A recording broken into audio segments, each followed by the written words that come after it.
Assalamualaikum warahmatullahi wabarakatuh.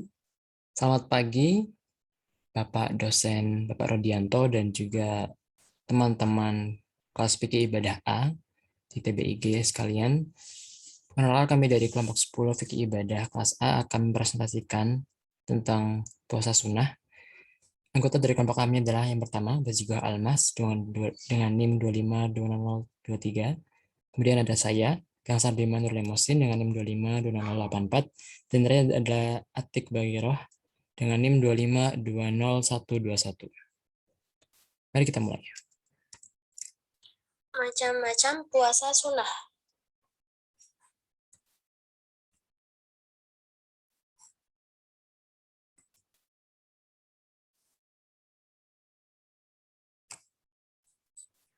Puasa mempunyai kedudukan yang tinggi karena di samping sebagai ibadah wajib yang dapat mendekatkan diri kepada Allah Subhanahu wa taala, juga mengandung banyak hikmah yang berkaitan dengan rohani dan jasmani.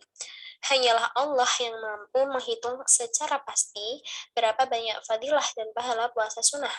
Dari sini, Allah berkenan menyandarkan ibadah puasa untuk dirinya sendiri, bukan yang lain. Puasa sunnah itu ada 11, yaitu yang pertama puasa 6 hari bulan Syawal. Kemudian yang kedua puasa hari Senin dan hari Kamis. Yang ketiga puasa pada hari Arafah atau pada tanggal 9 Dzulhijjah. Kemudian yang keempat puasa 3 hari setiap bulan atau hari Bid. Kemudian nomor 5 puasa hari ke-9 pada bulan Muharram atau biasa disebut dengan puasa Tasu'ah. Kemudian yang keenam, puasa hari Asyura atau pada tanggal 10 Muharram. Kemudian yang ketujuh, puasa bulan Sya'ban. Kemudian yang kedelapan, puasa berselang hari, yaitu puasa 1 hari berbuka dan 1 harinya puasa, atau ini disebut dengan puasa Daud. Kemudian yang kesembilan, puasa 8 hari bulan Dzulhijjah sebelum hari Arafah, biasanya disebut dengan puasa Tarwiyah. Kemudian yang ke-10, puasa pada bulan-bulan yang terhormat atau al-ashhar al-hurum. Al-ashhar.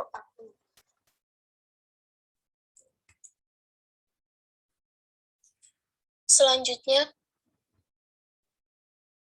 adalah hikmah berpuasa sunnah. Yang pertama adalah melatih diri melawan hawa nafsu.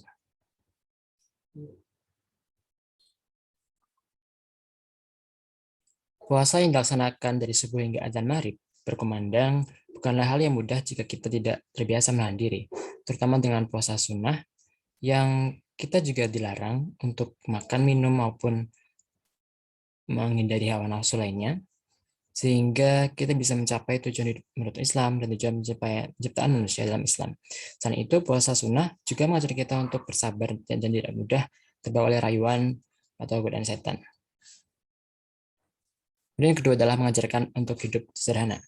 Dengan berpuasa, terutama berpuasa sunnah, kita juga dapat berlatih hidup sederhana, karena ketika berpuasa, kita tidak banyak membeli makanan atau minuman, dan juga menahan diri dari segala hal yang bersifat duniawi.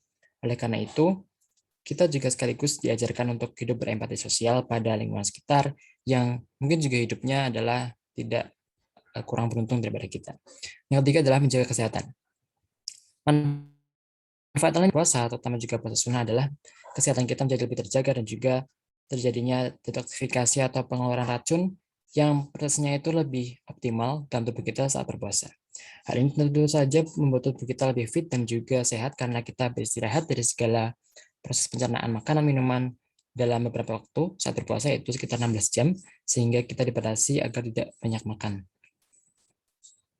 Yang keempat adalah melatih diri untuk istiqomah beribadah. Jenis puasa sunnah adalah banyak. Dan jika kita melakukan satu persatu dan jika terus-menerus, maka kegiatan ini akan dapat meningkatkan istiqomah kita dalam berpuasa dan juga melaksanakan perintah-perintah Allah yang lainnya.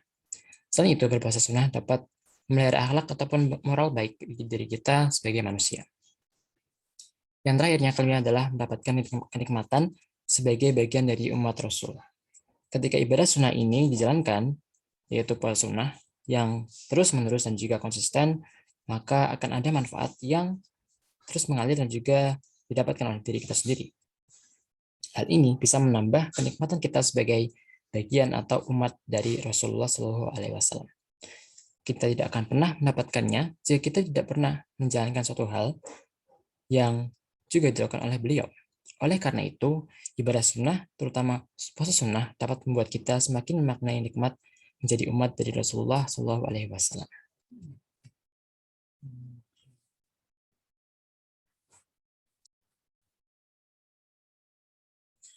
Selanjutnya, manfaat puasa sunnah. Yang pertama, manfaat puasa dalam perspektif sunnah. A. Keutamaan puasa Senin Kamis. Hari Senin Kamis merupakan hari di mana amalan setiap manusia dilaporkan dan dilihat langsung oleh Allah Subhanahu wa taala. Jadi di sini Allah Subhanahu wa taala itu seperti melakukan inspeksi mendadak terhadap perbuatan seluruh umat manusia.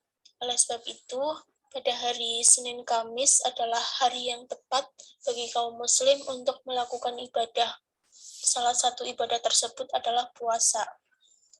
Kemudian yang kedua ada keutamaan puasa Arafah, menghapus dosa selama 2 tahun, yaitu menghapus dosa dari tahun lalu dan tahun yang akan datang. Kemudian yang ketiga, keutamaan puasa Asyura, menghapus dosa selama setahun, yaitu menghapus dosa pada tahun lalu.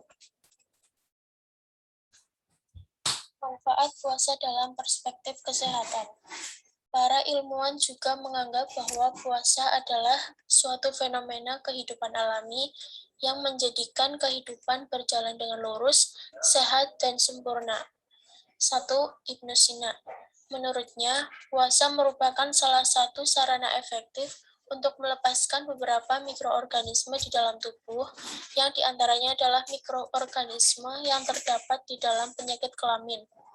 Ini disebabkan karena puasa mengandung unsur yang dapat menghancurkan sel-sel yang rusak untuk kemudian dibangunnya kembali menjadi sel-sel yang baru. Inilah yang disebut dengan puasa dalam pengobatan penyakit kelamin. 2. Selton. Puasa adalah bentuk relaksasi agar dapat melakukan perbaikan terhadap kerusakan yang terjadi dalam anggota tubuh. Yang ketiga, Dr. Abdul Jawad Asawi. Pada saat puasa, pembentukan sel-sel dilakukan kembali setelah proses-proses pencernaan, kemudian didistribusikan sesuai dengan kebutuhan sel-sel tubuh. Dengan demikian, terbentuklah gugus-gugus baru untuk sel-sel yang merenovasi strukturnya dan meningkatkan kemampuan fungsionalnya, sehingga menghasilkan kesehatan, pertumbuhan, dan kenyamanan bagi tubuh manusia.